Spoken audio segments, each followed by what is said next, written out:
there, Geek Collective, and welcome to Geeks Plus Comics, more than just your average geek.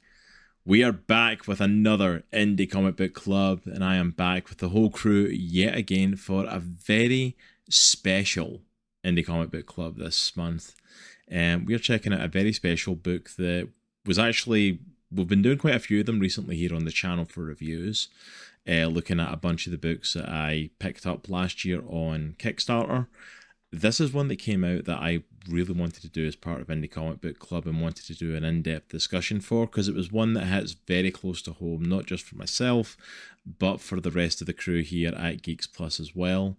And this is unSEEN, unHEARD, Disability and Neurodivergence.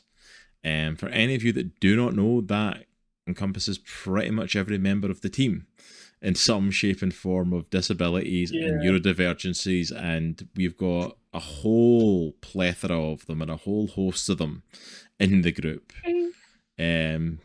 with multiple of us having physical disabilities and all of us having some sort of neurodivergence as well. So this book felt like it was right up our alley to cover and to delve into, and it really stood out to me because there's 12 different stories in this anthology of varying sizes, and the creative teams, the editors, everyone involved in this are all people that suffer with the disabilities or the neurodivergences that they're writing about, drawing about, putting in here.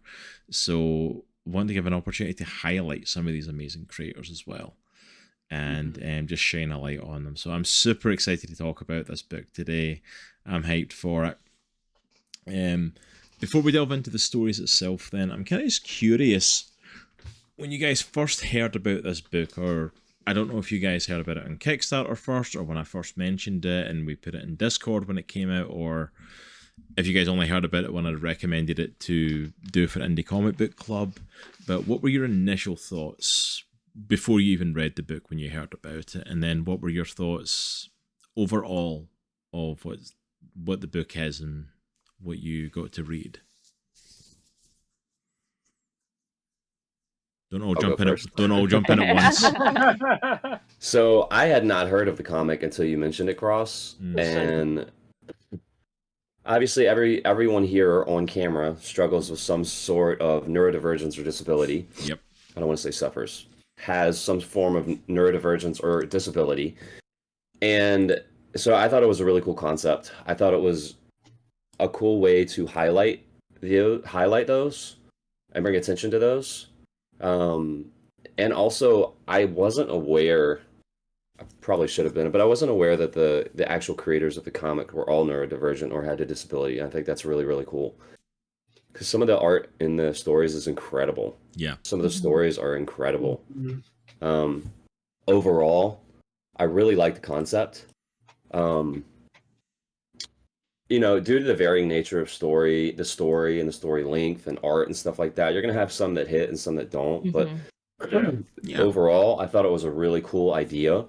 The only thing I wish, and I'm trying not to be too picky because I can tend to do that, but the only thing I wish was slightly more cohesive. And I know it's more of an anthology, not an anthology. It's more of like a varied story covering a wide range of topics. And it's under the umbrella of neurodivergence and disability, but I felt like there was an opportunity to maybe trim down some of the content and make it a little bit more cohesive and to package that way. That's a minor gripe, I think. But like I said, overall, I really liked it. Yeah. Awesome. Yeah, I think we had just found the Kickstarter, and I think, Cross, you mentioned it. We hadn't even thought about Indie Comic Book Club yet, but I was like, I would absolutely support a Kickstarter like that because I've never seen a comic book that tackled these topics. And so I was really excited to read it. And I think I actually agree a lot with you, Nitro, just that, there were some stories that really hit and others I just don't resonate as much with, which with that many different stories, you're not going to. which is totally fine. But for me, when I saw the cover and then read the stories, I was I guess from the cover, I didn't think that what was in the book was going to be in the book. Mm-hmm. I just felt like it was a little disjointed. But I'm not dissatisfied with what was in the book. It was just a little, I was expecting something a little bit more different. And also I thought when originally before we even read it that it would be more like mental neurodivergence versus physical. Just because I didn't have the full picture when I first heard about it. So that was definitely something that I thought I wasn't expecting, but I thought was really cool. And I definitely thought this was more like an anthology. And with it's meant to be an anthology yeah. book. It's meant to be a bunch of different smaller stories. Sometimes I like anthologies, but other times I'm like, yeah, like the Ice Cream Man. I kind of just stopped reading because there would be like one story I would really like, and then other stories I just didn't like as much. So sometimes it's difficult for me to get motivated mentally for an anthology, but I like this because it's not like a series, it's just one book, and honestly, I really hope they do another one. Yeah. So, yeah, that's me in a nutshell. No, absolutely. Yeah. So the first time I heard of it as well was when you brought it up. I think I saw maybe when you shared posts on Twitter and stuff like that, and I was like, okay, yeah, that's neat. And last year I was going through my own discoveries and my own journeys a little bit with some of that stuff.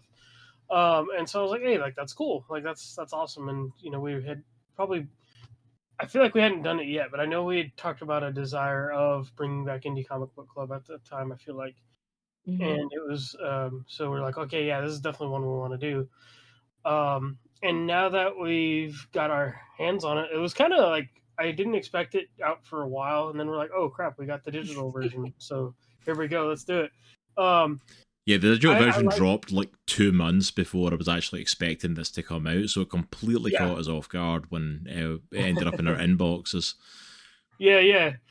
And I will say it, like I think to echo some of the other thoughts, it does feel kind of disjointed in some way and not as cohesive, because some of them are like, and not that this takes away from the creativity of the piece or the story or whatever, it's just some of them get super poetic and artsy rather than telling a story, and I'm just like, okay, like that's not a bad thing. I just don't really know, like I mean, I had made a post about it when I finished it, because like I have a New Year's resolution that's like I'm gonna finish books and comics, and so like usually my goal with that is to make a post and talk about it a little bit.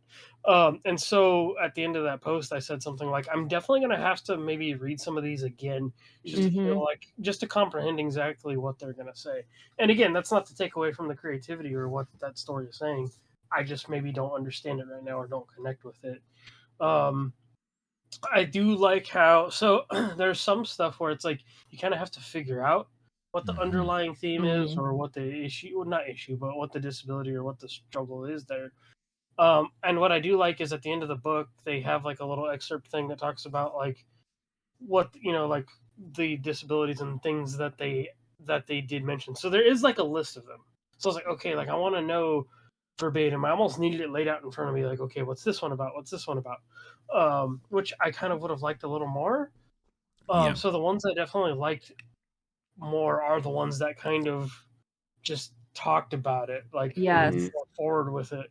And so like, okay, cool. Like those are the ones I was like, oh, like I resonated with more and I understood a lot more. Yeah. Again, that's not a bad thing. I just felt like I'm like, okay, like not again, not to take away from the creativity of it or that person's vision for the story. I was just kind of like, okay, Yeah, it's just how you received it. I think to kind of echo that, LJ. Like, I feel like like some of the stories I'm like, what are we like, what's the Mm. topic here? Like, what are we talking about? Like, Right. I feel like neurodivergence and disability in general, like, it can be taboo, I Yeah. guess, sometimes. And I felt like this was a really good way to kind of push it out into the public eye. And I felt like they maybe could have done a better job.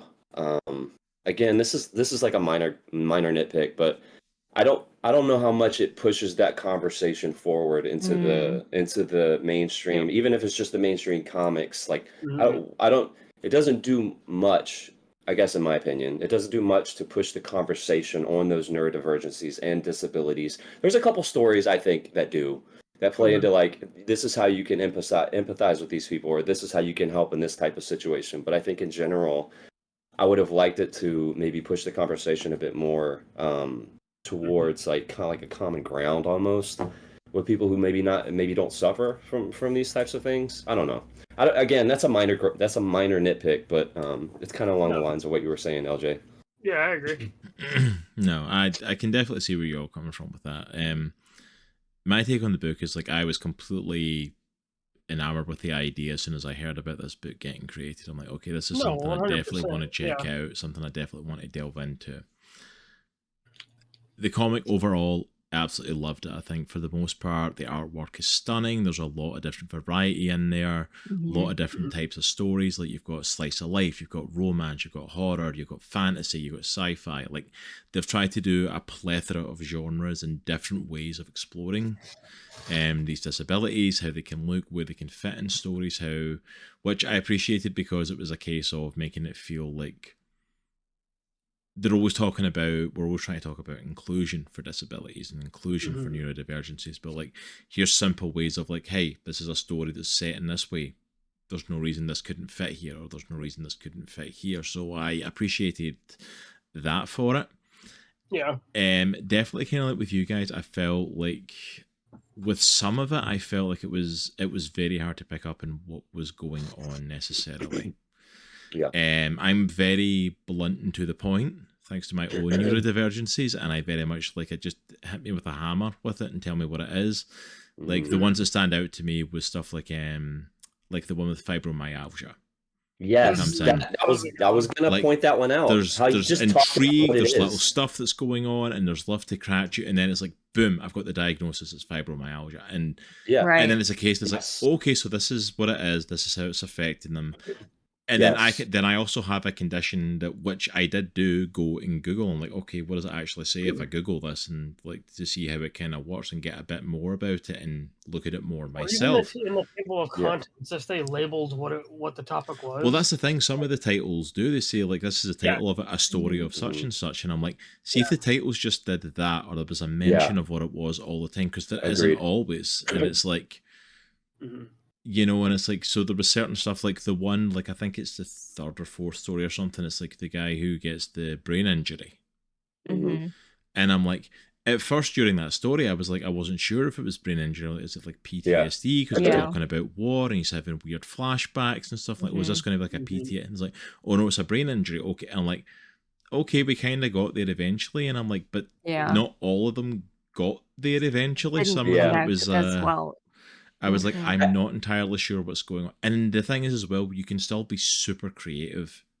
Like, the other one that springs to mind for me is like Legally Blind. Mhm. Mhm. Literally, the title of the comic is Legally Blind. Yeah. One of the creepiest, like, designs and drawings and artwork for it, but damn, does that story stick with me because of that. Like, it's Absolutely. so well done, and it's Mhm. like just so graphically stays with you. But, like, right off the bat, okay, this is what we're doing, and I'm Yeah. like, and that might just be a me personally thing for that, but, like, I love that stuff. Like, just, like, Mhm. straight out there, tell me what it is so I know how to Yeah. connect with it, because Right. I'm already coming in, like, I don't know about these conditions and I want to learn. I want to learn what's going on. I want to get it, Yeah. and, like, just give me it straight up. Well, like, when I was reading through the first half of the book, I think the fibromyalgia story is like the fourth or fifth one or something like that. Yeah, it's And fairly I early felt on. like something was missing, like, and the whole cohesiveness thing is what I'm referencing. But when I got to this story, and he basically had a graph of this is what fibromyalgia is. This is how it affects your body. I was like, yes, this is what I'm talking about. Like, yeah, he has a literal page of him talking about the stuff around it. I'm like, yes. Yeah, I'm not saying you need to do that to every story, but like for the uninitiated, we need to. I feel like there needs to be like we'll help you up to this point. Like you need to understand what this is, and some of the stories do a good job with that. Like, I think the first one is one of my favorites, and I think it does a good job of like, people who have auditory processing issues. Yes. In my opinion. But yeah, some of them do a good job, but yeah, I want more of that. Whether it's just, even if it's just like you said, Cross, like just in the title, blah, blah, blah, a story about blah. And they do that with some of them. But if they maybe just did that with all of them, or even just had a forward, and see, what's honestly. funny though, is you got that because you have that. But for me, terminal vibration, I had no idea what it was about. I immediately knew, like...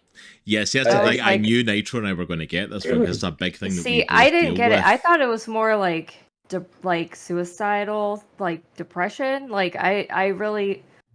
Yes, but because I don't suffer with that, like it was one of the ones I connected with the least.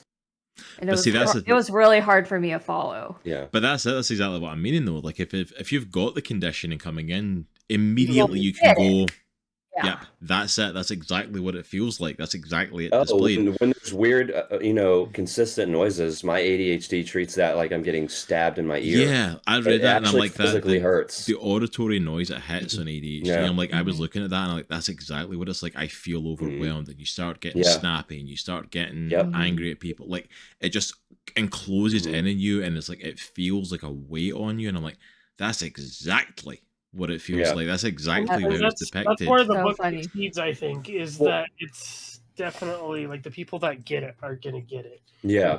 That are gonna connect with it. But that's the thing, though. It's like kind of like what you guys were saying, though. That's not who you're trying to pitch the book to. You're not pitching it to people who this world of neurodivergence to the broader comic community, and I think they could have done a better job of bridging that gap. Like, a lot of people don't know what a lot of these things are, including us who have disability and neurodivergencies.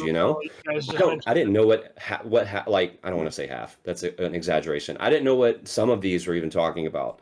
Right. Like the condition you were talking about, Cross, that you had to Google. I know exactly which one you're talking about, and I didn't Google it because I was like, I have no idea what this is. It's like I don't know off the bat, and it's like, and some of the stories are really good at taking your hand and showing you and helping you, and some of them and some of them at least tell you what it is. So it's like, if you want to do more research on this and this has caught you, go for it. Which I'm not against that. It's like, at least you've given me something to go and kind of take away, but some don't really even give that, and I'm like, give me just a little bit more. I don't want to say hand holding because I hate that concept, and it's like, but it's like, but a little bit more of like, this is to help open it up to the wider non-neurodivergent, non-disabled world and help with that inclusion. Then it's like you almost need to lay it out in a silver platter in a sense to say like, this is what we're giving you to check this out and see, like, this is what we're dealing with. Like another example is the last story, the Bone Collective. Like I have no idea what that story's about still. Yeah, no, I'll be honest, that one's completely over my head. Yeah. That being said, the art on that is incredible. Yeah, it's incredible. It's really good, but I'm just like I don't even care what it is. It's like every page is legitimately like a painting. Yeah, I would say that the font that they used is infuriating, though. I hate the font. Sorry, it's infuriating. But other than that, like the actual art on the pages is incredible. But like again, to our broader point, the stories are cool. It's a cool concept. I appreciate that they're bringing light to a lot of different neurodivergencies and disabilities. I think they could have done a better job of making it more cohesive, making it more instructive for the broader comic community, because that's who they're trying to reach. Yeah. And that could have been as simple as writing a forward. Page long forward. That would have been good. These are the types of things we're going to be talking about. This is what neurodivergence is. These are what disabilities are. Even that, I think, would have helped. Yeah, absolutely. I think, And that's it. And it's like, I want to make sure we put in the positives for this as well here, because like Mhm. we do have a tendency to jump on the negative stuff because Yeah. we can rag on stuff pretty hard on this show because we're pretty good at that. But like this book has definitely got a lot of positives to it. Like we said, like there's some amazing, stunning artwork in here. There's some amazing storytelling in here as well. For some of these short stories, some of the storytelling and the creativity of them is phenomenal. Even the ones where I don't even necessarily know what's going on, it's like it gets across these great little stories, and they're told in such unique ways. And it's like, and also I'm always going to be for getting any sort of representation of disability and neurodivergence out there, and at least get a conversation rolling on it. Like I guess. Sorry, I didn't mean to cut you off, Ross. I was going to say, I guess to that point, like, what are some of y'all's favorite stories out of the comic? I was just gonna say, I have my two favorites are Legally Blind. I think Legally Blind's probably my favorite out of all of them, even though the Bone Reflective, the art in that one is my favorite. It's so good. And then also Sinister Compulsions. That's another one of my favorites. Yeah, that was a really cool story. Yes, because I felt like both the storytelling and the art in both of those just worked perfectly. Dude, I wrote a note for that one. It's like OCD meets Death Note. Yeah, totally. That's exactly what it was like. I definitely got like Death Note vibes. Yeah. So yeah, let's start with those stories and let's just jump into some of these. So since we're talking about that one, Sinister Compulsions, let's I want to just shout out writer and letterer for that is Ari Gross and the artist Alyssa Meyer. I believe Meier, I think Meyer's how you pronounce that. And just starting with that one, it was such a cool concept, Sinister Compulsions. Like, I've never seen like compulsive behavior and OCD put in that sort of framework before. Yeah. And it was so cool. It was a cool story, like the way that they framed the disability of the neurodivergence was really, really cool because it told a story, right? I mean, I know the other ones told a story, but it felt like a story that I would go to a movie to see. Felt like I could follow it. Absolutely. Yeah, absolutely. Like the fact of like there's this storytelling of like, you know, like the deal with the devil and stuff like that, and my soul wasn't worth anything, so I was cursed with these compulsions, and like, but every time I have a compulsion, like someone dies. Well, and I related not only to that, because... like they see the death in their head, and I'm like, and I just immediately thought to myself, like, imagine sitting there and having a tick and a compulsion, which I mean, I've gone through stuff like that before, where I've had some little compulsive periods for short times where I'm like, I felt like I had to do stuff. They were never long running stuff, but I'm like, to have anxiety behind it, I guess. Oh yeah. But like, that tick and that compulsion, and then to think to yourself, I'm responsible for a death, and not only that, you see it in your head.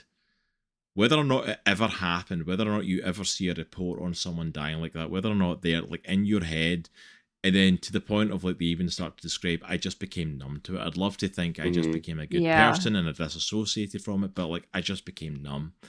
That if I'm responsible for these deaths, it's happening so often, and I'm like, dude, like that weight to carry on you is insane. It's insane. I will say, like, I don't have OCD, like technically, or like, I guess, what do they call it? I have not been diagnosed with that or anything like that, but clinically, I do have weird things, you know, where I'm walking and I have to walk in even steps between levels of a sidewalk. I brush the same amount of times, specifically on sides of my teeth. I chew a certain amount of times. So like the way that they call this out in the comic, like I'm looking at the panel right now, and there's a panel where he's twisting the tab on the soda can around, or he's biting his hair. Like I pick at my beard and I'll bite my hair and I bite my nails, and I just related to this so much. And again, like the way that they took that and like formed and molded that into like a really cool like fiction story. I thought that was really, really cool. Yeah, it was really cool. The fact that like he's got these compulsion and like, but he's found these safe things like that, like twisting the soda can or picking at his beard and like like bringing it through his teeth, or the other one he says the safest thing of all is like the right angle triangle. And he has to do it on like the left side of his body, whether it's his foot, his hand, or his mouth, because it's like he describes it as like this cursed side, essentially. This, it was like, but he has to do that, and that doesn't stop the compulsions, but it stops them having an effect and killing someone. And I'm like, oh my goodness, that like his mind must be exhausted. Yeah. Like doing all this, and like, and that's it, doing all that stuff in itself, let alone you then have to live life in the middle of Somehow. all that. It's like, that's insane. That's utterly insane, but it was such a cool concept, and it was so well put over, and it was one of the stories that just really, just like with you, Joy, that just, it stuck with me. It just really stuck out, that story. Nope.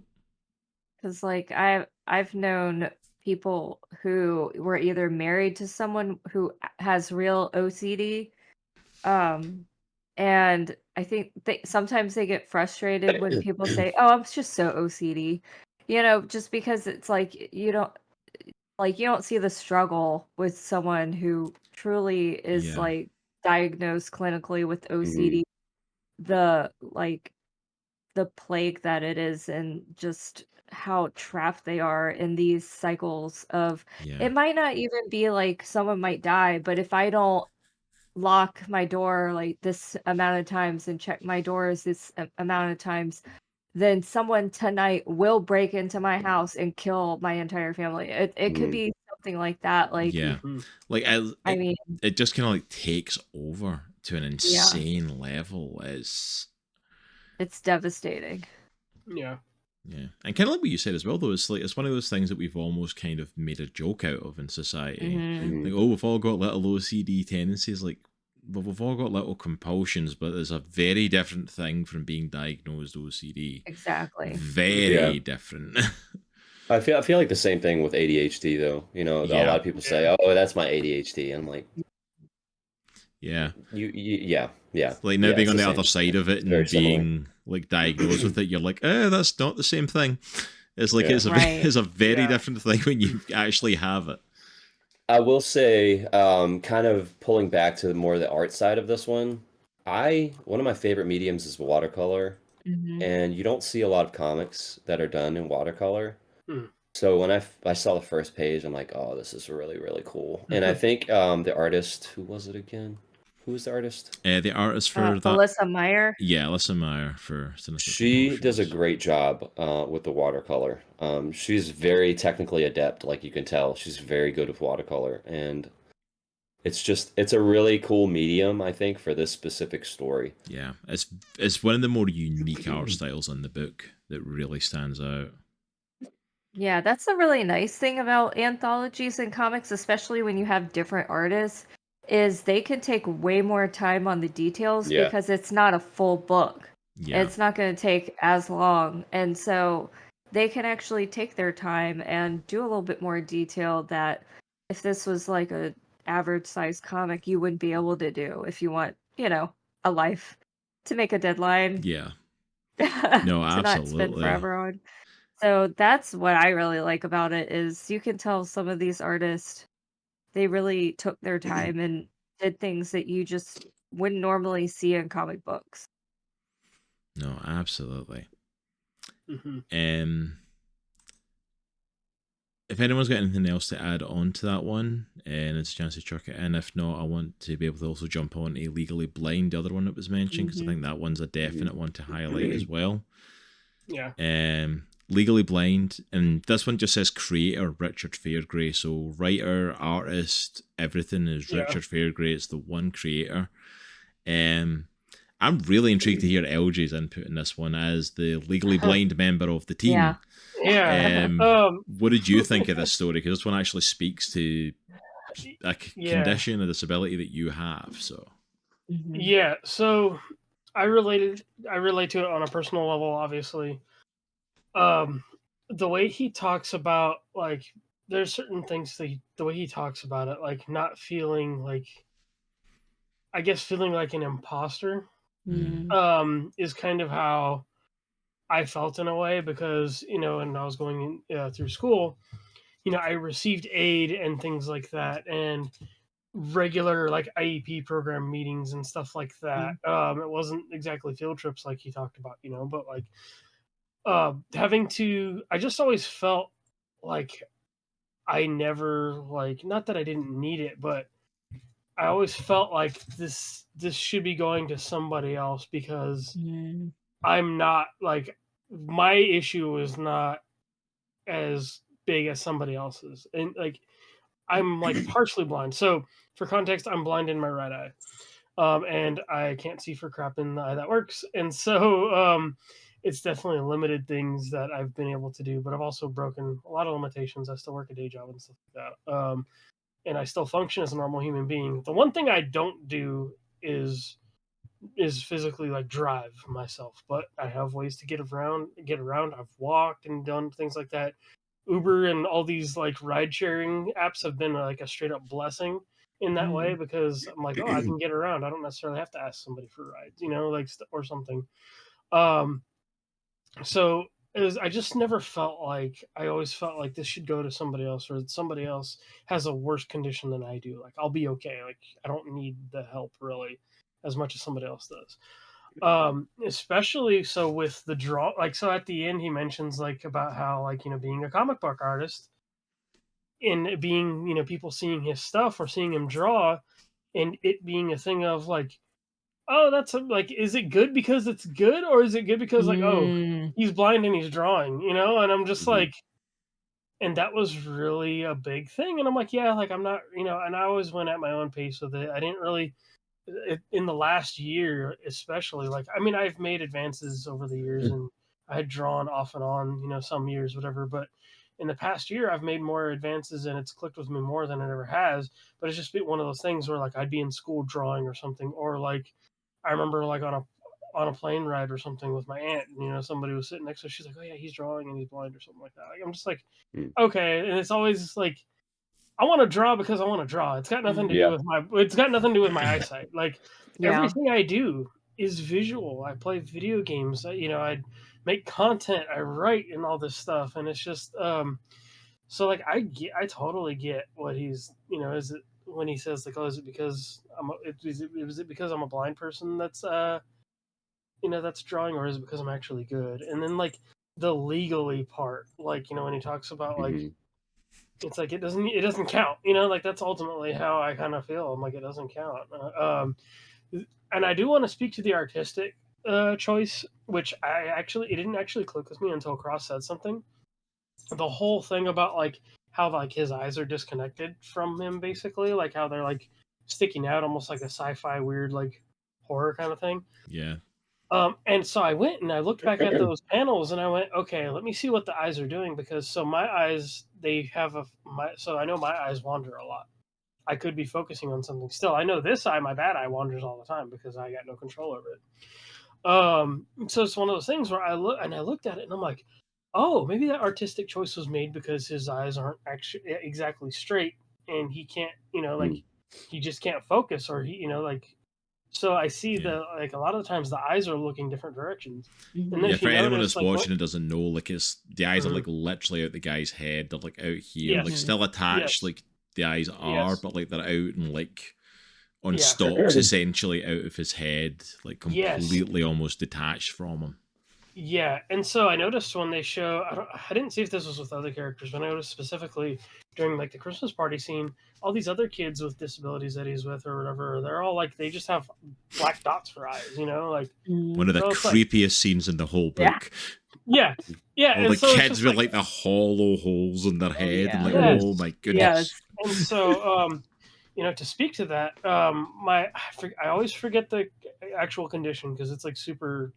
It's like super rare. It's not like a common condition. My dad had it actually, which is really weird. So I was born with the same thing, but basically it's like my optic nerves are like super thin.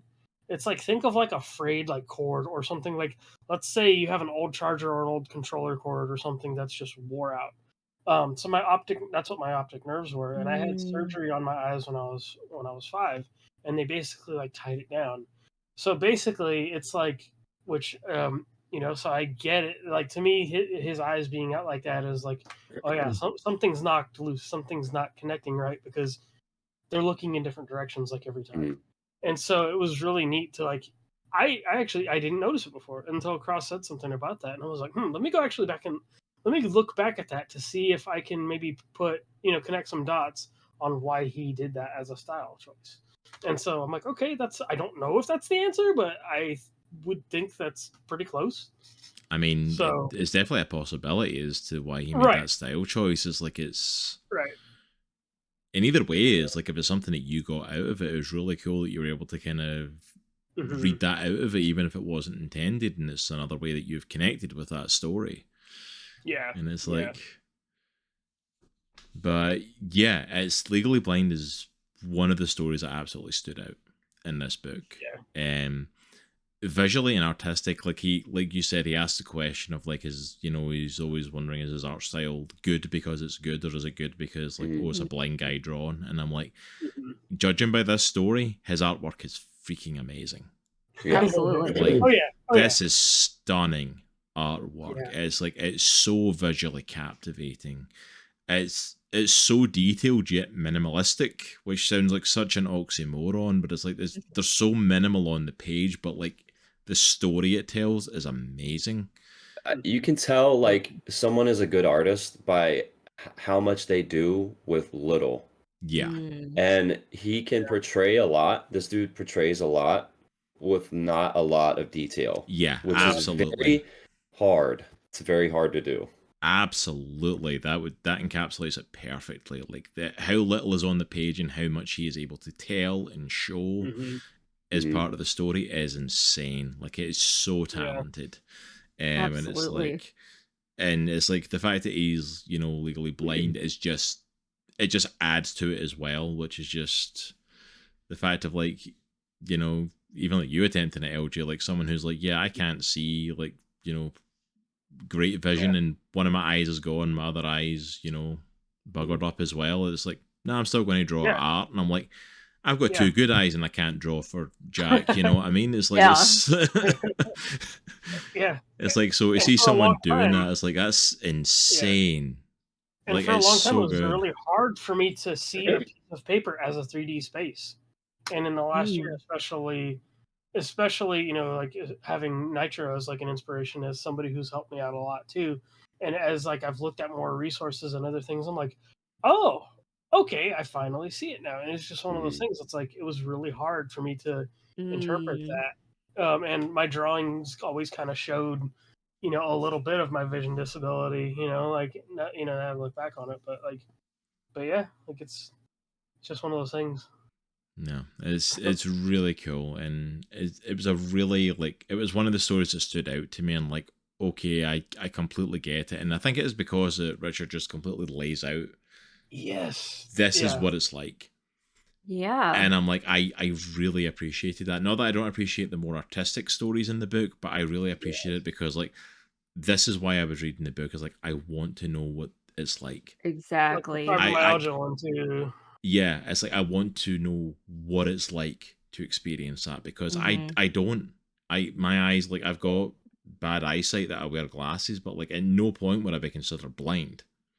Yeah, and I think going back to what we were talking about, like understanding what it is and how it affects that person, I think will help other people be able to kind of empathize or be able to help if they need to in those types of situations, or at least be able to identify their own biases when they're approached with those types of scenarios.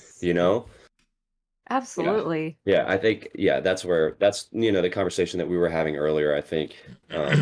Not to beat a dead horse or anything, but no, absolutely. And I think that's I think it, just wanted to put that out there because like, that's exactly how this came across. That's exactly what this was kind of. I wanted to know what it was like to have some of these disabilities and to experience it. Like, how can you make me understand what you're going through? And Richard Fairgray 100% does that in his story. Like, I get what it's like to be legally blind a lot more than I did before I read the story. So that was awesome.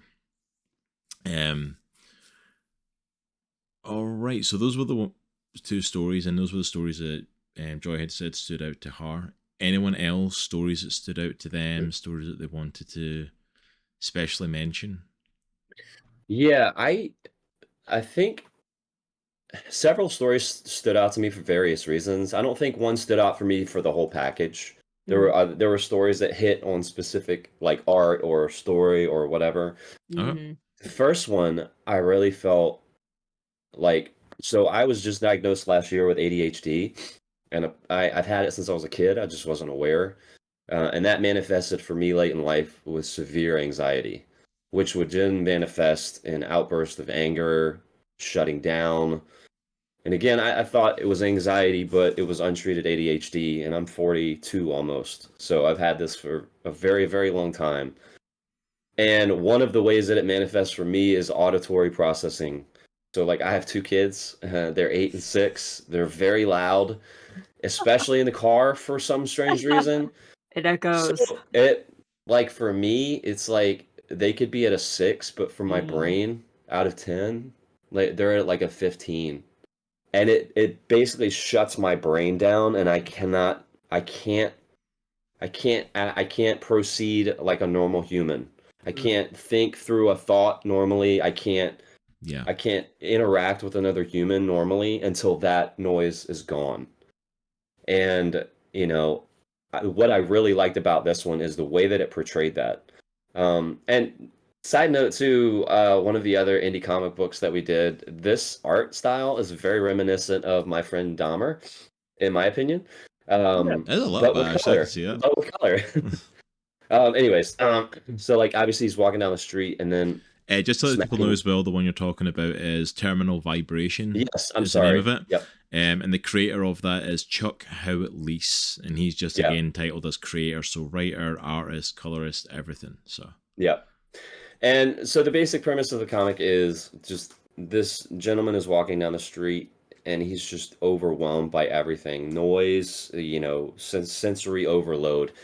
And the way that he is able to decompress is he goes to this place in his house that is kind of his oasis. And I really love the way that they portrayed that, because the world is just vomit of color. It's just color everywhere, sounds everywhere that are just, you know, assaulting his ears. He goes in and sees his husband and he's like, nope, I need a minute, basically. And then he shuts the door behind him, and it's just this gray forest with little trickles of rainbow light coming in that he's allowed in. And it's his way of just like centering himself. And man, I related to that so much, because there's sometimes like, you know, when I've had like a rough day or, you know, I'm just like super overwhelmed, I need like, I'll just go outside and go for a walk. I have headphones on and I don't talk to anyone, and I'm able to just close everything out. Yeah, coming home from work. Yeah. It was like, oh, yeah, sensory overload is a big thing. I've really been discovering myself. One thing I just wish, like, I feel like the comic started off with the bang, or this specific one started off with the bang, and right to the middle, almost all the way to the end, it was really good. Again, just going back to what we were talking about, I feel like it could have done a better job of like, this is actually what's happening to this person. Right, yes. Yeah. This is how it is impacting this. And I'm not saying like in a clinical description type of way, but in a creative storytelling way. No, absolutely. This is how this is impacting this person. It's like physically hurting them, you know? Well, that's what we talked about it. Like you and I got this story completely, but it's because we experienced this. Yeah. Again, similar to you, I've only recently been diagnosed with ADHD. A long time sufferer. I'm in my late 30s. I've only just found out, so I've been dealing with this for nearly 4 decades as well. It's like, and it's like, and I just thought I had massive anxiety issues. I thought I had major, like, and I, especially when it comes to my kids, there'd be moments when I would get so pissed at my kids, and I'm like, why am I getting so angry and overwhelmed? And it came down to it's auditory processing. Like, I'm super sensitive to audio processing. And to make people understand as well, it's not like it doesn't have to be loud. Like you said, it's like the kids can be at a 6. In fact, oftentimes it's not. Oftentimes it's having multiple noise. Like, I've had the kids running around me. Like, I'd have my wife come up to me and like the kids are running around screaming and she's chatting away as if nothing's going on. And I'm like, look, I'm taking nothing in. And as of recently, I've had to go like, look, I'm literally can't hear what you're saying. You're like 5 feet from me and I cannot hear a word you're saying because there's just all this compression on me. Yeah. And like I've had to actually go like I need to actually leave the room to like let it all settle out because like it's just so overwhelming and taken in. So as soon as I seen this and all the noises hitting them, I'm like, that's exactly what it is. It's that auditory processing, and it's like, wow. To have just recently kind of understood that in myself and see it played out was amazing. Yeah. And then even that stuff of like taking that time, coming to a quiet place, it's your safe place. But I also loved the kind of story that it tells as well of like eventually his husband like forces his way in and like, no, let me be part of this. Yeah. Because it's so easy to isolate yourself. Whether it's to put headphones on or whether it's to doom scroll on your phone or whether it's to get lost in a show or a game or like it's so easy to just get lost in something like that and shut everything out, and it's like that's dangerous as well. Because like you can't function like that. That's not how the world works. It's okay to find a safe place and then have someone also be your safe person and get them to understand what's going on with you. Yeah. Don't just shut yourself away from the world. And that even made the safe place at the very end like colorful and more than just the like the grays and the blacks and the whites. But it wasn't like you said, like at the start of the comic where it's the vomit of color. It's like proper coloring and proper bright but not overwhelming stimuli. And I'm like, it's so well done.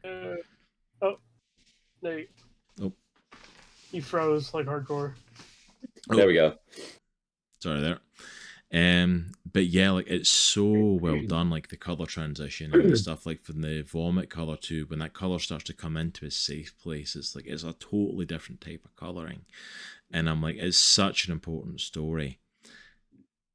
The only thing that like's been said about it is if you don't have that and don't know what's going on, there's not really a hand holding there to tell you this is what's happening to him. Yeah. And like to be fair, I don't honestly know how one would creatively just like show that. No, I mean, I think they do a really good job of showing it. Yeah. Like I think that's one of the ones that I would kind of like when it's like where the title is, just have that little description under it, like audio overstimulation or auditory overstimulation. And just even that alone, so people can go, oh, what the hell's that? And like type it and Google it. Sensory overload. Like just something to kind of at least like if you are curious what this is, you can go and just type that into Google. Like the little tagline should just be a case of like that's a thing you can put in Google to learn more information. Like, you know, sensory overload. What the hell's sensory overload? And like, put a little QR code. The more you guys talk about this stuff, it's kind of getting me to unpack stuff too, because like over the last year, I've kind of talked to you guys about some of this stuff too that I've been dealing with, and like I've not been diagnosed yet, but now I would love to, because now like the way you guys describe it, like at work, I find myself getting uncontrollably like angry because of that sensory overload. Like we can have a mad rush, we can have somebody that called in, or we can be short a person because of terrible scheduling. And I'm just receiving, it's not necessarily noise, which I have experienced, but it's just all this stuff happening at once. And it's getting me to just like... Dude, I'll tell you what I used to do at work. I used to get so overstimulated with stuff that it would give me a panic attack. And an anxiety attack, and I didn't realize that's what was causing it. And I had to literally get up from the front desk. I used to work in like medical offices. I had to get up from the front desk, go through the back, and lock myself in like one of the little bathrooms. Like it was just individual little bathrooms. Lock myself in there, lights out, and just there's been a couple literally calm myself down. I thought, why the hell am I having a panic attack? And it was sensory overload. There's been a couple times where I've been on like the verge of tears, or just like just because I'm just like, I can't do this anymore. To hear you guys kind of describe it and then while you're talking about this book, like work, I guess my job especially has really been helping me see like, oh, like there's genuinely issues there. And so like you guys described it like really trippy, because like there was one time where I came home from work because I just could not. I think I even left early, and I was just like, I came home, literally threw my headphones on and just drifted. Like, and I was just like, and no, but this is just he makes discoveries like that. Yeah. Another way, like again, kind of going back to the story, another way that it displays for me is like I used to think I was afraid of the dentist. Like I didn't like going to the dentist, and I thought it was because like I didn't like them drilling on my teeth, or I didn't like the pain. But I actually had a panic attack in one of the chairs last year during a dental procedure, and I realized it's just overstimulation. It's just it's over sensory stimulation. Like you have 4 or 5 tools in your mouth, you have 2 people hanging over you, have this bright light in your face, you have music going on, and it's like it's a lot. To your point, Cross, it's like it's crippling. Yeah. It is crippling. I remember I called Tolkien Asian on the way home, and I was sobbing because that had never happened to me before. Like, I was scared, especially at the dentist. Like I was hyperventilating afterwards. I was like, dude, I feel like such a loser. You were definitely not a loser. It was. I didn't know what it was at the time, but now looking back, like 100% sensory overload. Like just simple stuff like that can get you. Like going to the dentist, there's, like you said, there's so many things it can hit, and it's a sensory overload of stuff, and it's crazy. Yeah, it's crazy how crippling that can be. Because someone who doesn't have that overstimulation will look at it and go, I don't know what you're talking about. Why is that a big deal? And I'm like, no, trust me, that wrecks me. Hey there, Geek Collective. Did you know that Geeks Plus is also on Patreon? For as little as just $2 a month, you can also support us over on Patreon and get early access to all of our YouTube videos from Geeks Plus Comics, Geeks Plus Tabletop, and Geeks Plus Gaming, as well as a whole bunch of exclusive content specifically for our supporters over on Patreon, and early access to all the behind the scenes and ongoings with the company. So if you would like to check out all of that stuff and help support what we do here at Geeks Plus, we would greatly appreciate heading over to patreon.com/geeksplusmedia and supporting us over there. But that's all from me from now. You all have a good day, and let's get back into your video. Another, just 1 or 2 more call outs for me for some of my favorites. Yeah. I really like the TBI Man. So that's written by Doug Wood, and the art is by Vinicius Carrero, I think. Carrero. I don't want to mispronounce that. It's Carrero. Yeah. Yeah. This, when I saw the first page, I was like, okay, this looks like an actual comic. Like this I'm excited for this. One thing that I really liked that this comic did, is once what happens. So the comic is about a man with a traumatic brain injury that he received during the war. He comes back home. He's trying to live a normal life, but every now and then you get a glimpse of how it's impacting him from his point of view. And I thought it was really clever how they showed his point of view visually is like a muted, out of focus subject that he's trying to focus on. I just thought that was a really creative, really cool way of showing, obviously someone not having a traumatic brain injury. I thought that was a really cool way of explaining to me how that can impact how you're interacting with the subject that you're trying to interact with. I just thought that was a really cool creative choice. That really, really stuck out to me. Yeah. That was a because everything's so precise. Yeah. And like clear. It's even absolutely clear. Yeah, and even there's one panel where his daughter is hugging him, and he is like crystal clear, like straight out of a comic. And his daughter, it looks like somebody colored her in with pastel or chalk. It almost looks like she's fading away. Like he can't enjoy this moment of his daughter physically interacting with him because of what happened to him. And that, like, again, that's a way of creatively showing what they're trying to get across without like hammering you over the head with it. Yeah. I thought they did a really, really good job with that. Absolutely. I think TBI Man is a really cool story in how it's visually portrayed. And to really give that sort of fear, and it can speak to a lot of those fear of any sort of mental illness, it does that starts to take from you, whether it is brain injury or very reminiscent as well of stuff like something in my head that popped up was like I've had family members dealing with Alzheimer's and other dementia and stuff like that. In the prospect of like, that's a fear that's hit me for that is because that's a hereditary thing of like, you know, and it's like the prospect of like losing yourself and Scary. losing the people around you, and like to be able to see people who clearly know who you are. Like, have you ever bumped into someone in the street who clearly knows who you are and you're like, I don't remember you from wherever it was? And I'm like, Good, I know but to you. have that on a major level and start to wonder, like, am I going to look at my loved ones and not recognize them? I'm like, that's terrifying. Like that's a terrifying prospect, and it's like that really spoke to me like in a deep fear sort of level. That one when in reading that, I'm like, oh yeah, no, I don't like that.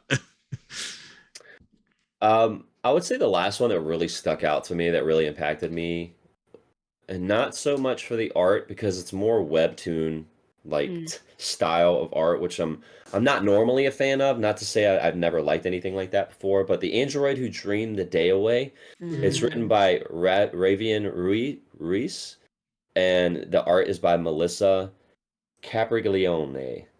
Ooh, I think I nailed that. Very nice. That was very nice and fancily done there. I like that. So again, so not just going back to my diagnosis of ADHD, another way that it manifests for me is imposter syndrome in pretty much every area of my life, whether that's friendships or work or, you know, my hobbies, things like that. And I really, really related to this story because I tend to daydream a lot, and I tend to do. My brain will just go.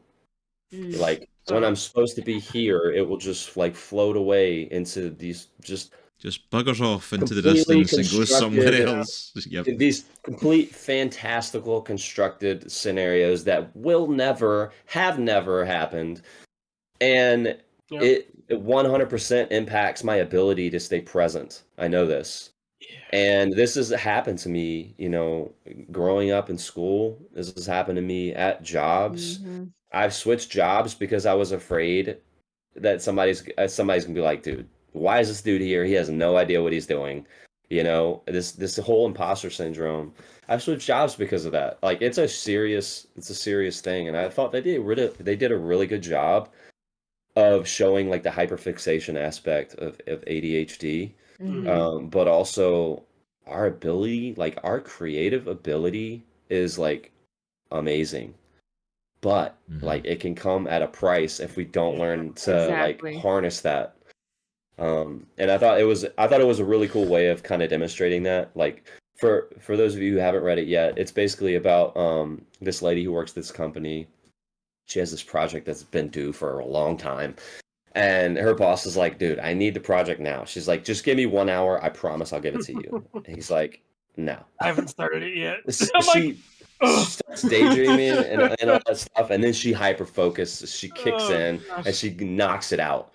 And I guarantee you that project was perfect. Yeah. She knocks it out and she brings it to him. And she brings it to him and he's like, yeah, our meeting ended like an hour ago. 4 hours ago. Yeah, that 4 hours ago, if you'd read your messages, you would have known. And I'm like, I didn't read my messages because I was hyperfixated on this. I forgot to check messages. Like, see when she slammed that down, he goes, "It was 4 hours ago." Like my heart broke for her, and I'm like, I know. See when the hyperfixation kicks in, and it's for nothing. I'm like, that's like the worst feeling ever. Yeah, there's like this moment between like when you're given something to do and when it's due, that there's a sweet spot for people who can hyperfixate, for people who have ADHD. There's this sweet spot where like the necessity becomes immediate and your brain shuts everything out. It's a superpower. It's legitimately a superpower.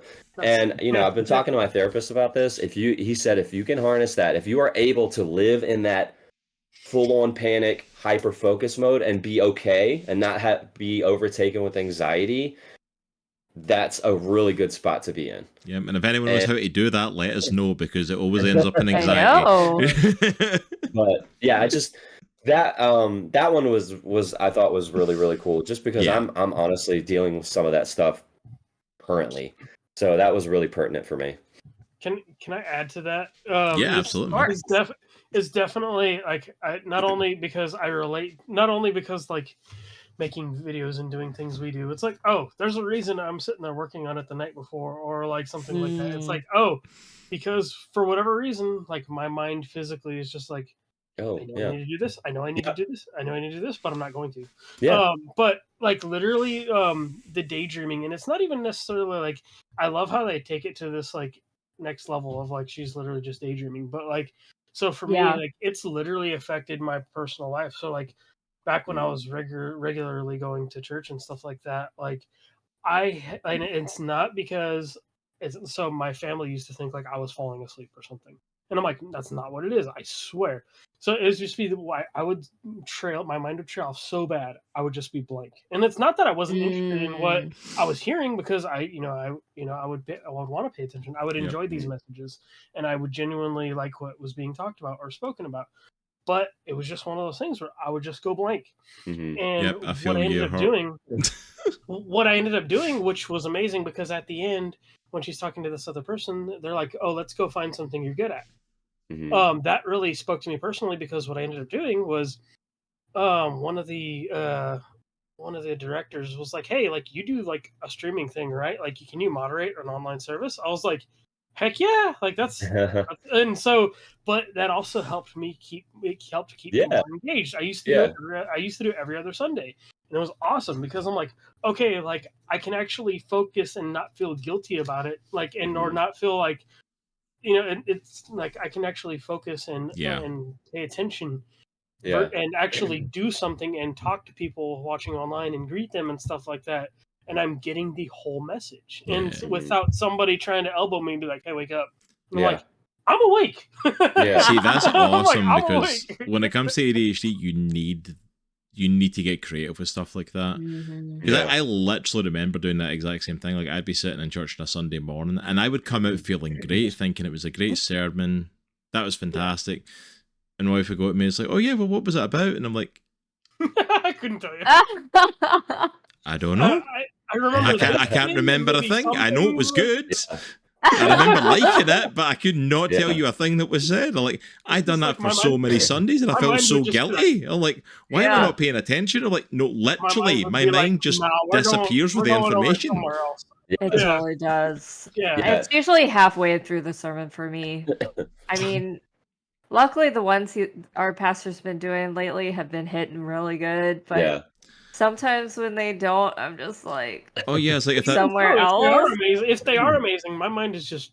And God's helped me if he mentions something that triggers another thought. Oh yeah, I'm on my phone Googling. He says something, and I am 100%. Gone down a rabbit hole, and it's like, like, why am I even Googling this? Why do I even care? But for some reason, I have to know this answer right now. John the Baptist. Oh, that dude ate honey and locusts. I wonder if that's a good diet. I wonder if you could actually live on locusts and honey for the rest of your life. I need to Google that.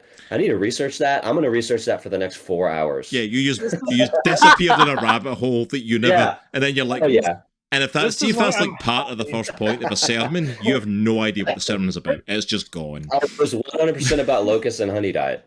And absolutely, I'm happy that this is not just me. I found other people. Oh, no, it's not just you. I found other people. Going back to the procrastination aspect of, I don't think it's just ADHD, but I remember as a kid, when we had big projects, I was the kid who waited until the night before, but I would always crush them. I never. And I'm not saying I got A's on all of them, but I would do a freaking bang up job on my projects because I was like hyper focused, stay up as long as I need to do, and whatever. And I would do that stuff like even blooming at university. Like I'd have a paper due, like we had to drop it off. For some reason, our drop off time for papers was like first thing in the morning because apparently they hated our class. Because why else would you make it a first thing in the morning drop off? But like I literally would stay up the night before, like writing the paper, wouldn't go to bed, just wait because I had to train into Glasgow to go to my uni. Train into Glasgow, hand the paper in, and then train home and go back to bed. Because that's how my brain functioned and got me to do stuff. Because that's what I had to do. Like it's real. It really is. That's how the brain works for us. Yeah. All right. Before we go down a bigger ADHD rabbit hole, because I'm sure we could. Say what? So that was all the ones that stuck out to me. Besides the one that we mentioned earlier, we had talked about the bone reflective a little bit. The art, in my opinion, that's the best of all of them. It's just incredible. It's amazing. All right, so we got ones from Tolkien, Agent from Nitro. LG, was there any other ones that stood out to you that you wanted to mention and highlight? I do want to mention Step by Step. Yes. So not only was that a good story and did it lay out everything perfectly like we wanted, but I really love the panel work in this one. Yes. The way they did the panels, it is so unconventional. So let me just shout out the creative team for this as well. Writer for this, C.K. Carpenter, who's the person the story is about, I believe. Mike Morocco is the artist, and Aubrey Lynn Jeppson is the letterer. And C.K. Carpenter and Aubrey Lynn Jeppson are also two of the editors of the book as well. Like they're the main lead editors for the whole book. They put it together. So on you go, LJ. Sorry, I just wanted to highlight that before we delve in. No, that's great. These panels, the way they're beautiful. They're like, I don't know how you describe it, but like they're just like they kind of like cascade over each other. Trapezoids. Yeah, but the way it felt almost natural because I was still reading like it a flow. Like I would still read it like I would normally read a comic. So like it still flowed somehow, but I'm just sitting here looking at these. Yeah, it's so uniquely shaped and it's so... Can't really see that well on camera, but like it's just the way they did that is like super creative. So but like, do you know what the thing is? I've seen comics that have been laid out almost kind of fairly straightforward, and we've read them before Nitro and reviewed them and talked about the fact that like, I had no idea what direction I was meant to go to read stuff. But like with this one, the layout of all these unusual shapes, you know what? I never once got lost. I knew exactly where I was going next, what I was to read next, and it just flowed so seamlessly. It was so well done for this one. Such a cool layout. And they got the full page shot, with him and like with him just like hanging there, and like that was really me too. I think that story is just so well crafted, like top to bottom, like art, lettering, panel work, like everything about it is like super good. Yeah, and it ended with a little bit of hope. Yes. It always makes you feel better that the people like who are suffering with this do have that glimmer of hope. Just something that like this isn't as bad as it was. Like we're moving forward in a better direction. Like, unfortunately, it's not cured, but at least it's not as intense as it has to be. Yeah. No, and I love just like the depiction. I'm just looking at the artwork of it here now, and it's like the depiction of like these kind of like muted coloring for it as well, the style of the story, but then like just these like pink tendrils almost and tendons. Just like on his body made me just feel this trapped feeling that he's describing. It's so well done. Yeah, it's such like a traditional comic book almost too. Like that's what kind of like is kind of cool about it too. It's very Matt Fraction, like Hawkeye. That's exactly what I was thinking with the art. It's very like Matt Fraction's Hawkeye and the artwork. And those kind of panels and the colors that are almost very similar, but not just different enough that it lays out. It's a lot of purples and blues and kind of. It's almost like pop art from like the 50s, like 30s. Like Andy Warhol-ish. Yeah, I really absolutely. Like it kind of gave me, just because I haven't read Hawkeye, it gave me Sandman vibes. I could definitely see that. Like maybe not with the colors, but with the style. When they first show the tendril thing, like that first shot when they show like the tendril, gosh, this doesn't work very well. But then it almost reminds me of like a traditional comic where like Spider-Man being bitten by a spider or something like that, or something that shows like how this person got there. I guess in a normal comic it would be like a superpower or something, but like that shot is really cool. Like when they show it coming up on his arm, like it was like super. No, it's so well done, and the thing is, like they lay it out so well in the story as well. Like you feel the journey he's going on, of how debilitating this is, and you get like not just the physical like strain on him, but the mental and emotional as well, when he has to like quit his job and move back in with his parents because he can't take care of himself. And then he talks about there's a whole emotional stuff with that as well, like because he's a gay man clashing with religious parents and all this stuff on top of what he's dealing with, and you're like, oh my goodness, this guy's just getting hit with thing after thing after thing. I know. And then my heart just broke from the fact of when he was talking about trying to get it diagnosed and like get on disability. Yeah. And it's like they weren't getting him a diagnosis, nobody was even accepting the symptoms, and I'm like, the amount of stories I've heard from people 100%. in similar situations where it's like they go like, this is what's wrong with me, this is my symptoms, oh, it's probably just this. No, this is going on, like, and fighting for years until someone finally actually does their damn job and listens. Exactly. And is able to diagnose. I was lucky because I didn't have to do that. Like, I took vision tests and things like that, and they're like, oh yeah, there you go. You know, like, so I don't know that struggle. Like, I really don't.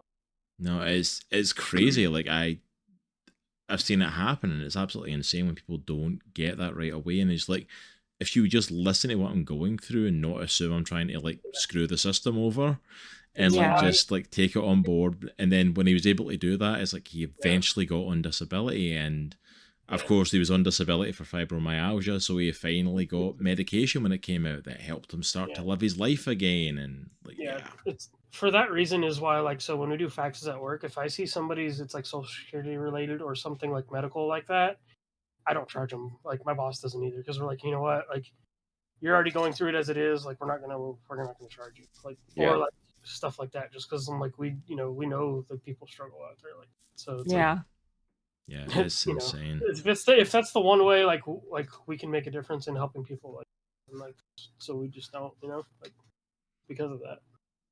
No, that's amazing. That's awesome. And that's it. There's so many people going through this one. It's like this. I think Step by Step just felt very real. Yeah. It felt very real and hit home a little bit for that one. I'm like, there's so many people going through that now. It felt like the most real of the stories of like, this is just a guy trying to live. Yeah. He's not even trying to do anything extravagant. He's like, I'm just trying to live life. I'm trying to be like. I'll relate to that to some degree. It might not be and the way that he turns to alcohol, so basically just like just to numb. This is the literal only thing that works. So it's the only thing that makes my body function. Yeah, I could totally relate. Yeah. It's crazy. Absolutely. Such a good story. Such a good story. Were there any others that stood out to you, LJ, that haven't been mentioned yet? I think that was it. I was glad Nitro brought up the Daydream one, because that's the one that was the one I wanted. So good. I really like that one. Yeah, I mean, I think that's pretty much it. If anybody else had any. So we've hit on most of them. A lot of them kind of stood out to me that have already been mentioned. I was like Terminal Vibrations, I mentioned. Sinister Compulsions was stunning. Legally Blind. Step by Step was one of my big ones. Probably the unique one that stood out to me was The Ballad of Cassandra. I was looking at that one too. I was really intrigued when that was stood out to me. Again, from the letter from the last one, Step by Step, Audrey Lynn Jeppson, writer and letterer of this one, along with Norn Noska as the artist, if I'm saying that correct. And this is a story that speaks a little bit on like autism and having the ability to kind of pattern read autistically.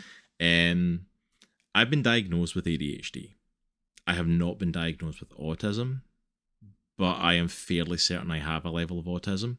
And because a lot of my symptoms don't fit ADHD, but they're starting to look like they fit the autistic side of stuff. That I've definitely do to some degree. And it's especially the fact that my son has autism as well, and it's hereditary. He got it from somewhere, and no one else in my family's been diagnosed. So,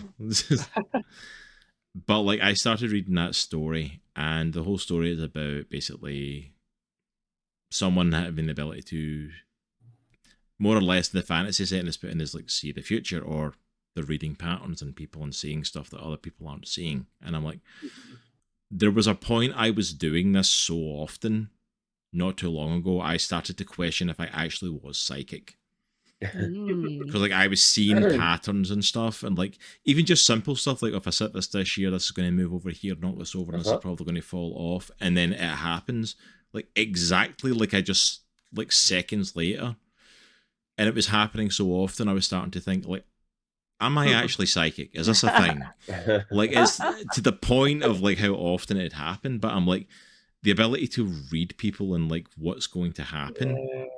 And what they're about to do just from like being able to read body language or something and how things play out. Like it absolutely hit home for me, and like I have done this a number of times. So I wonder if so there's a thing I've heard is like extremely ADHD is like finishing people's sentences or trying to finish people's thoughts a lot. Like, I do that. I catch myself doing it all the time, and I thought it was just me being me.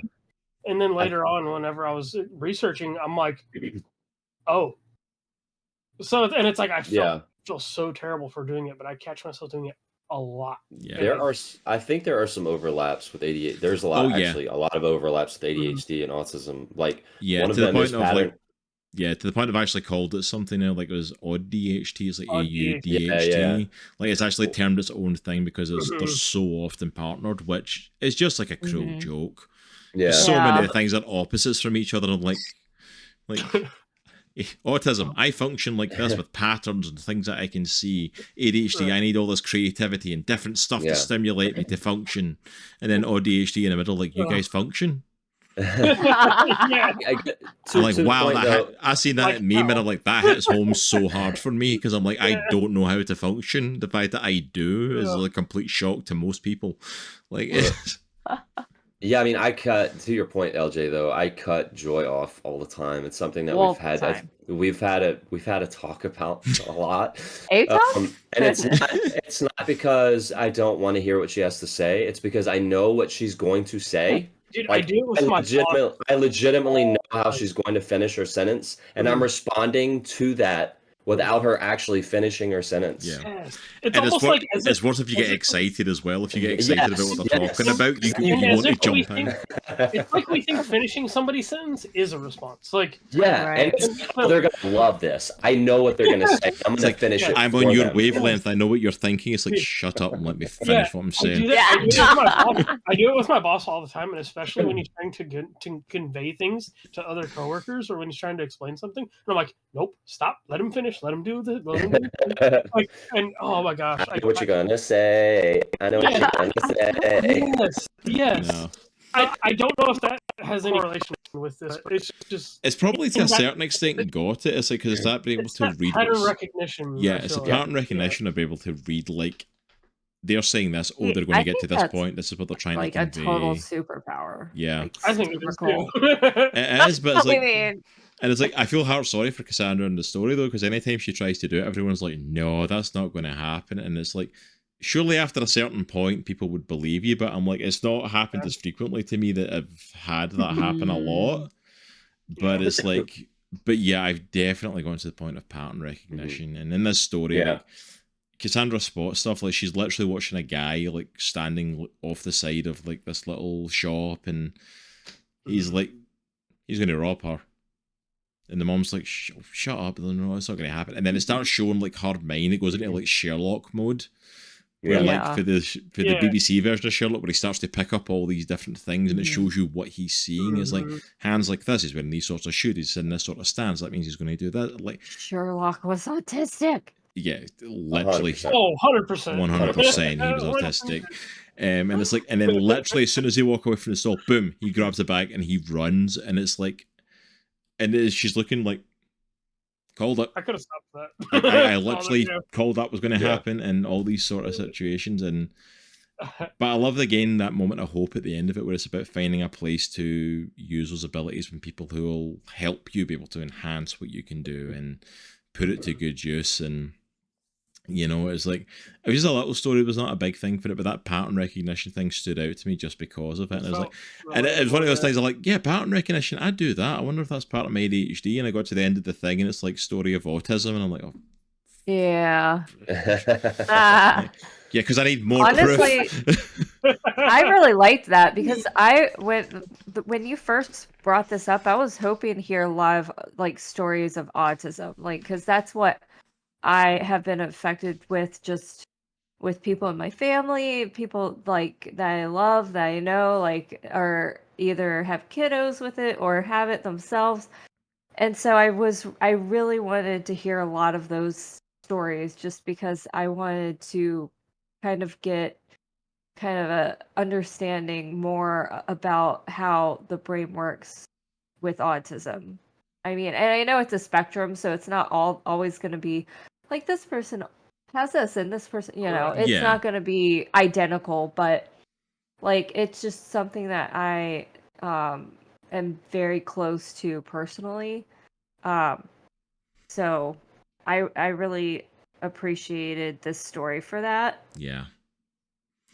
Absolutely. I was glad they included it because it looks like for a while that it's one of the last stories in the book, so it looks like there's not really going to be a story with any sort of autism link to it.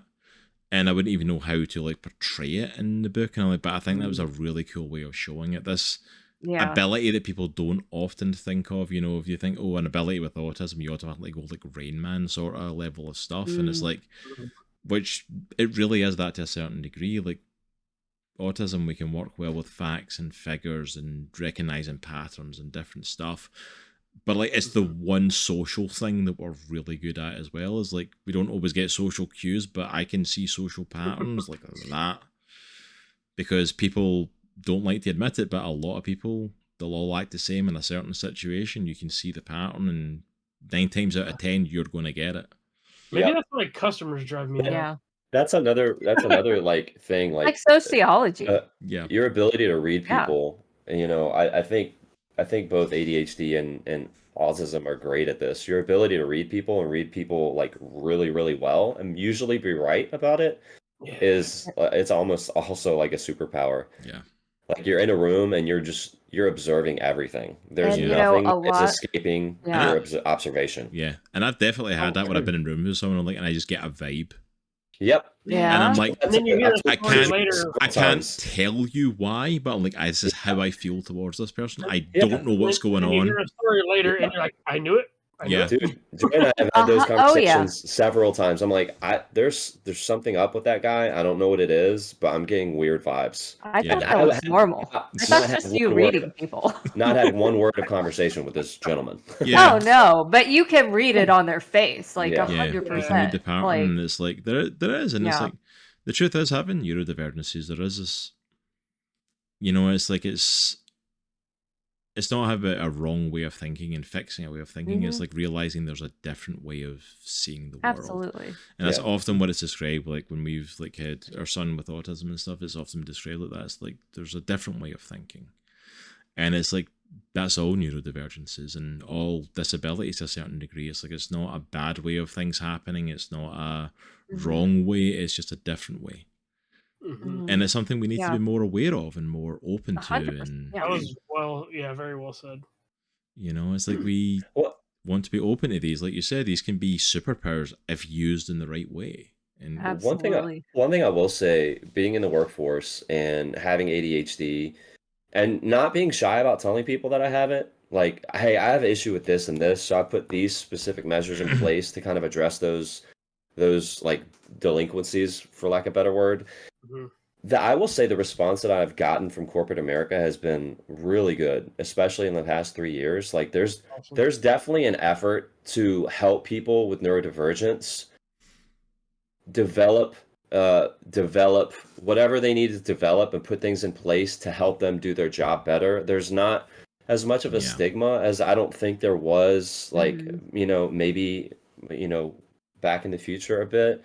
There's this push, from HR to be like, hey, we want to help you. We want to come alongside, and how can we help you? Yeah, it's definitely becoming a lot more open to that, and a lot more how do we help you reach your potential, and what do you need to help that? And it's nice to see. Don't get me wrong, there's still a lot more that can be done, but the fact that those steps are already beginning, applying for work 10, 20 years ago, that stuff wasn't there.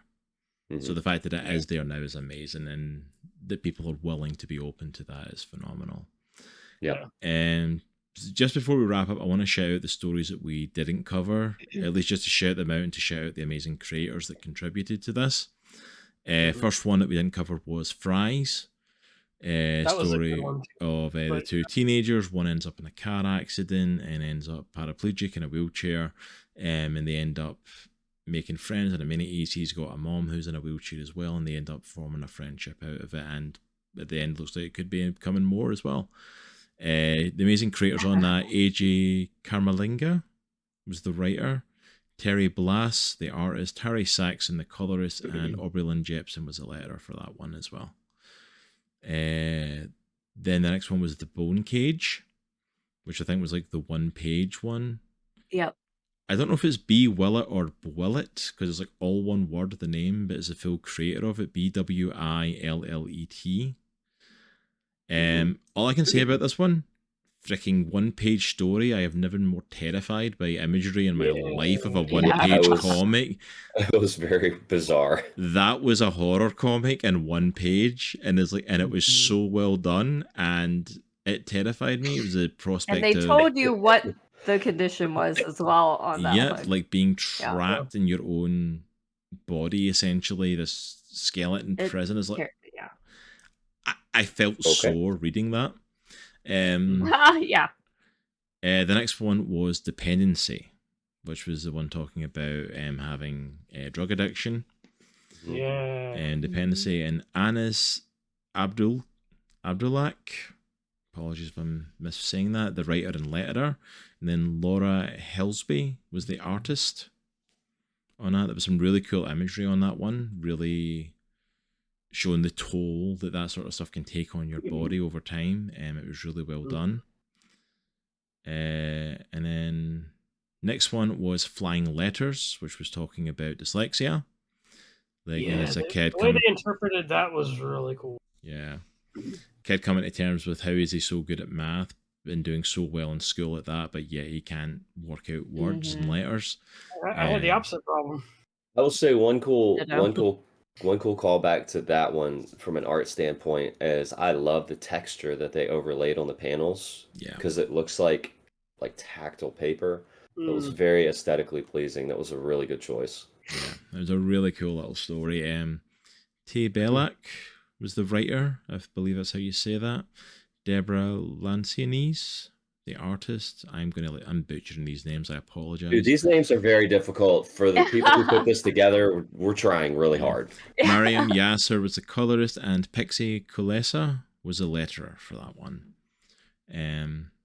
If you want to get the actual names of everyone, I'll make sure I'll put them all down below and who worked on what, so you can go and check them out as well. And I'm going to try and put links for everybody for some of their socials to go and follow them, because these are all creators with disabilities and neurodivergences. Yeah. And then the final story, the one that you guys have mentioned a lot for the artwork, is Bone Reflective. Llewellyn was the writer for that, and then Orange Nico was the artist. I love that artist. Dude, it's so good. Yeah. Stunning artwork for it. Absolutely. I have no clue what the story's about. Nope. But the I artwork's couldn't barely read it. It was very much a poem. Yeah. I had to get used to it. Yeah, it was a poem. That's my biggest gripe from this whole comic is the lettering choice on that specific story. Yeah. It's the only thing that was hard about that one for me. Like, I would love to understand that one more. Like, I really yes.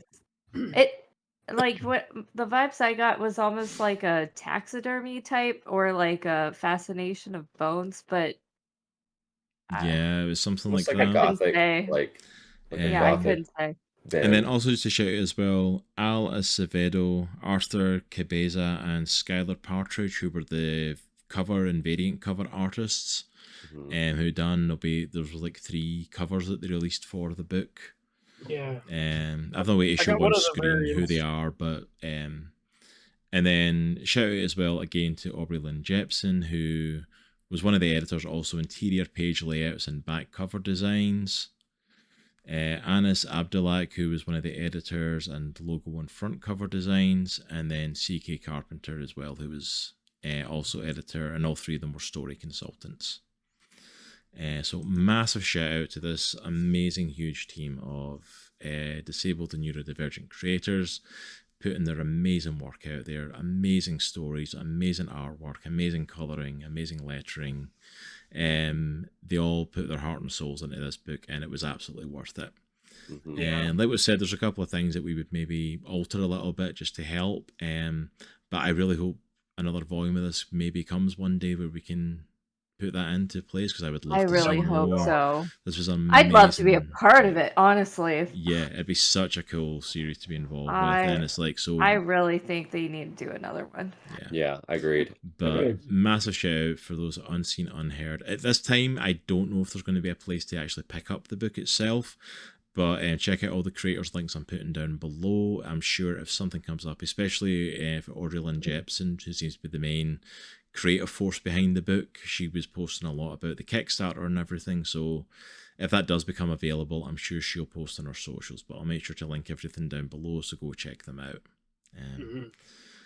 But I think that's it for us for today. This is our longest indie comic book club for quite some time. Yeah. There's so many stories. I know. There was a reason, like, I mean, we all had a lot to say on a lot of it. Yeah. You know? So it's like, which is good. I'm glad we got to share a lot of that stuff, because it's been amazing. But that's it for us for today, guys. Thank you for hanging out here on the channel. Remember to go and check out our amazing partners over at BCW Supplies. Use our link down below and code Geeks10 to save 10% on purchases over there. And also as well, go and check out our Patreon if you want to get early access to all of these videos that you see on here and our other YouTube channels, as well as exclusive content. All links are down below. But for now, it is all from us. It's a good week to be a geek. Take care. I'll see you all next time. Peace. Peace.